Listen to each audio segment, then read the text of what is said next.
Under agriculture and food security agenda, we intend to feed the nation and drastically enhance our agro-industrial output.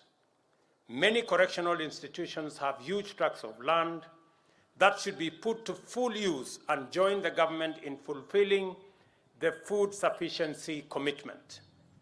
These institutions have duly been instructed to ensure productivity and increase in incomes, more specifically for the prison department.